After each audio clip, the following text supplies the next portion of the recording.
Okay, picture this. A coordinated swarm, 22 drones, engaged by air defenses right over a restricted zone, Wow. and one gets shot down, but it detonates like 800 meters. That's less than half a mile from the perimeter fence of a major nuclear power plant. That's incredibly close. Exactly. Yeah. This happened late September 2025 at the South Ukraine Nuclear Power Plant, SUNPP. And the warning from the IAEA Director General Rafael Grossi, stark. He said, "Next time we may not be so lucky." Welcome to NationScope Podcast. I'm Jamie. And I'm Jordan. This is our deep dive where we get into the headlines, the breaking stories, all the critical events shaping things here and around the world. Yeah, from politics, culture, economy, tech. We try to analyze the news that really matters. Cut Okay. through the noise. Get to what's actually going on based on the source material. And today we are definitely digging into something critical and frankly pretty terrifying. It's the deliberate weaponization of civilian nuclear plants in the Ukraine war. We're going to unpack the physical evidence from that blast crater near SUNPP. We'll explain why this near miss isn't isolated, how it connects to the chronic crisis at Zaporizhzhia, the occupied plant, ZNPP. Right. And also how this cheap, mass-produced drone tech is creating a whole new kind of strategic instability. Not just there, but potentially everywhere. So stay with us, because the playbook being tested right now, it fundamentally changes the game for nuclear security in this century. Okay, Jordan, so let's start right there with SUNPP. Yeah. What exactly did the IAEA observers witness on September 24th and 25th, 2025? You said deliberate. Yeah, absolutely deliberate. Sources confirm it. This was a planned military op targeting critical energy infrastructure. The IAEA team right there on site reported seeing 22 UAVs, drones operating inside the plant's monitoring zone. So, yeah, not an accident, a concentrated assault. And the defense engagement sounds like it was right down to the wire. Some drones got really close. They did. Within 500 meters of the perimeter fence, the observers heard heavy anti-aircraft fire, explosions. I mean, Ukrainian air defenses were scrambling to engage this swarm. And that final detonation, 800 meters out, that's what really makes this, well, almost a catastrophe, right? It absolutely elevates it. It shows the fight was happening right there, basically on the plant's doorstep. Precisely. So one UAV gets down, but it still detonates. And the IAEA went in, did their own inspection, verified the damage. They did. Independent physical inspection. Yeah. And to give you a real sense of the power involved here, the crater it liked was about 4 square meters wide and a meter deep. Okay, wait. 4 square meters wide, 1 meter deep. So like big enough for a person to stand in. Yeah. Or the size of a small truck bed. Yeah, roughly. It gives you a tangible idea of the kind of explosive power these drones are carrying. So a pretty significant blast. Yeah. And it caused collateral damage, even though it missed the main buildings. It did. Shrapnel hits on metal structures nearby, shattered windows and parked vehicles. And crucially, this is important, the explosion took down a regional 150 kilovolt power line. Okay, so that specific line wasn't like the main power for reactor cooling. Correct. Not the primary safety line in this case, but it clearly shows how vulnerable all that surrounding essential energy grid infrastructure is. Right. So the core systems, the reactors themselves weren't breached. But Grossi's comment about luck, that doesn't sound like a vote of confidence in the defenses. Not at all. It tells you the defenses are basically struggling to keep up with this specific kind of threat. I mean, these plants were hardened against earthquakes, maybe, a Cold War bomber attack scenario. Right, not swarms of low-flying, cheap, expendable drones. Exactly. And the danger isn't just a direct hit from one drone, it's the fact that the battle itself is happening over and around the facility. Yeah, you've got falling debris, stray rounds from the air defense, maybe secondary explosions. It just introduces massive unnecessary risks. Okay, so SUNPP is the sort of acute, sudden threat. How does this connect to the bigger picture, the long-running problems at Zaporizhzhia, ZNPP? Ah, that's the critical link. This SUNPP attack, it's not happening in a vacuum. It seems to be part of a dual strategy to weaponize energy instability. Okay. You have to remember, ZNPP, Europe's biggest nuclear plant, it's under military occupation. And it's been used pretty cynically as a kind of nuclear shield by the occupiers. Explain that a bit more. How does occupying the plant give them a strategic edge? It seems like they just operate freely there. Well, it's because the Ukrainian military obviously can't risk firing conventional weapons at a massive nuclear facility. That would be unthinkable. Yeah. So it gives the occupying forces a safe zone to operate from. Right. And look at the timing here. This drone attack on SUNPP, it happened just 30 hours after ZNPP suffered its 10th complete loss of off-site power. A loop event, we call it. 10th time. Okay, let's just pause on that. For you listening, what does a complete loss of offsite power actually mean? What are the stakes? It means the plant loses its connection to the main electrical grid. That grid provides the primary power needed to run the cooling pumps, keeping the reactor fuel safe. So when that external power cuts out, ZNPP has to rely entirely on its emergency diesel generators just to maintain basic cooling functions. After this 10th loopy, those generators ran for over 48 hours straight. wow. It just constantly highlights this extremely fragile power situation, a fragility that's basically being manufactured by the conditions of occupation. So we're seeing two distinct kinds of nuclear threat unfolding across Ukraine at the same time. That's exactly right. Mm. Sources are calling it a two-track nuclear threat. Track one is the slow burn crisis, this chronic decay, the militarization, the constant pressure at occupied ZNPP, which basically just ups the risk of some kind of internal system failure. Track two is the acute shock threat. These direct kinetic attacks missiles before, and now these drone swarms hitting the plants Ukraine still controls, like SUNPP. The risk is spread out, and honestly, it's almost become normalized. IAEA teams near Chernobyl report hearing anti-aircraft fire over the exclusion zone pretty much daily. Which brings us to the drone itself.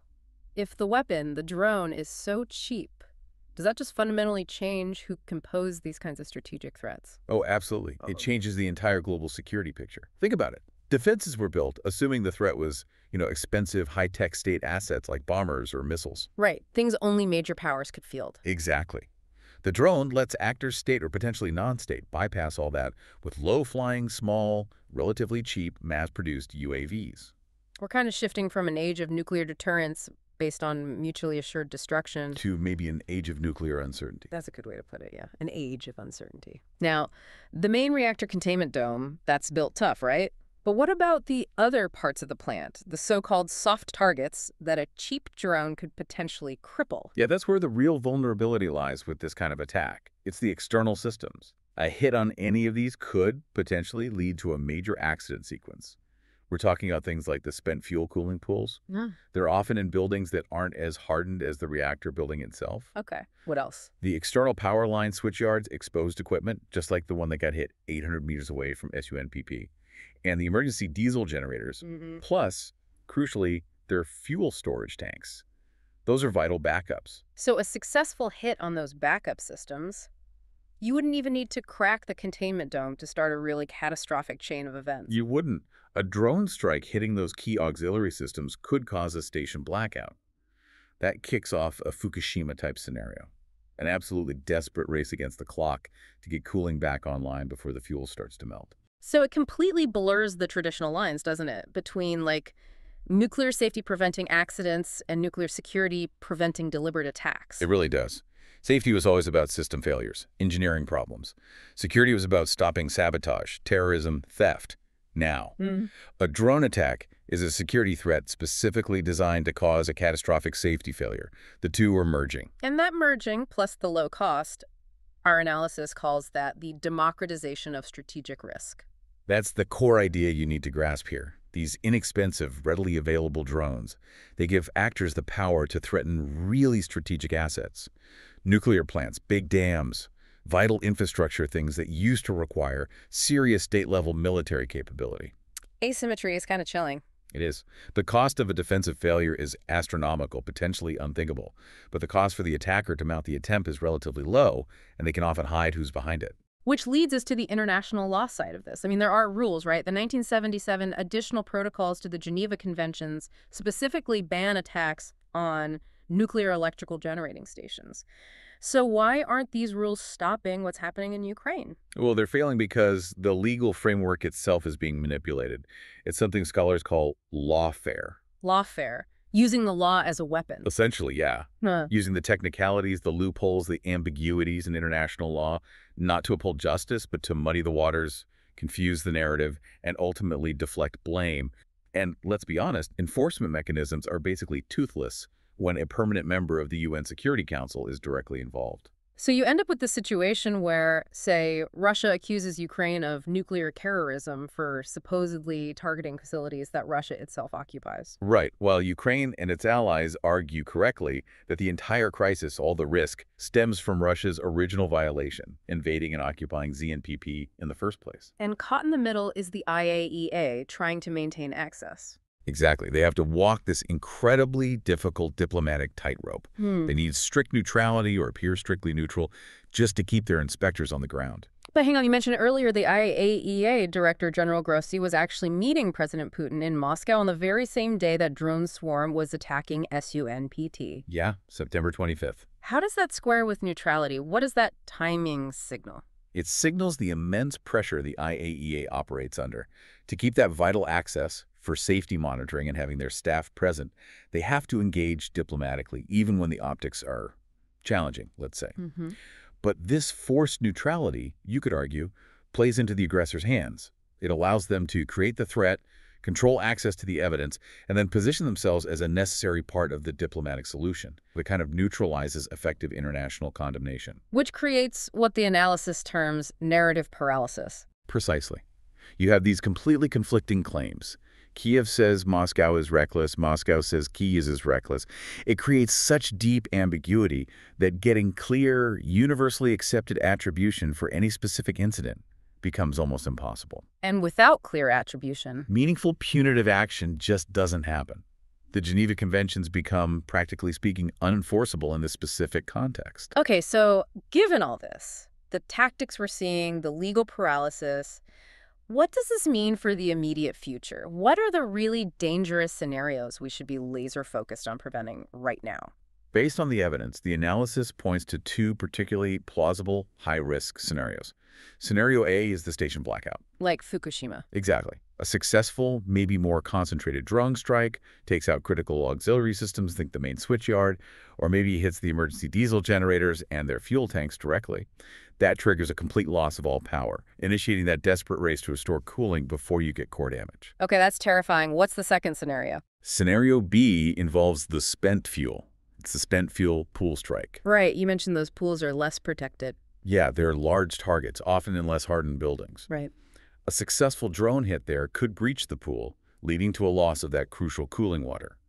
That could result in the spent fuel overheating, potentially catching fire. Which wouldn't be a full reactor meltdown, but... But it would still cause a massive localized radiological release, contamination that could devastate the surrounding area for a very long time. It really feels like both the physical defenses and the international rules need an urgent upgrade. They absolutely do. On the international level, the UN, the G7, major powers they need to draw clear, unambiguous red lines. Meaning? Meaning any military action by anyone that results in a radiological release from a civilian nuclear power plant must trigger severe, predetermined consequences. Diplomatic, economic, whatever, but automatic and harsh.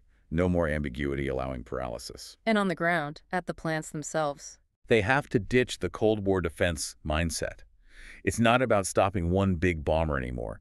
They need integrated, layered, counter-UAV systems. Like what? Advanced radar to detect small, low-flying objects, electronic warfare jammers, and definitely kinetic interceptors, things that can physically shoot down drones.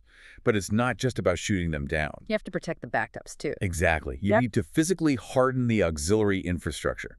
Put those emergency diesel generators, the vital pump stations, the secondary control rooms inside reinforced concrete bunkers. Structures designed to withstand the kind of munitions these modern drones can carry. You simply can't treat the backup systems as an afterthought anymore. It's sobering. The tactics being refined in Ukraine, they're essentially creating a dangerous new playbook for future conflicts anywhere in the world. Yeah. This drone-enabled weaponization of nuclear uncertainty, this democratization of strategic risk, it affects every single country with a nuclear facility. How the world responds right now to this specific threat, it's going to set the precedent for global nuclear security for decades. You've been listening to Nation Scope Podcast, where Jordan and Jamie analyze the stories shaping America and the world. Thanks for tuning in, and we'll catch you next time.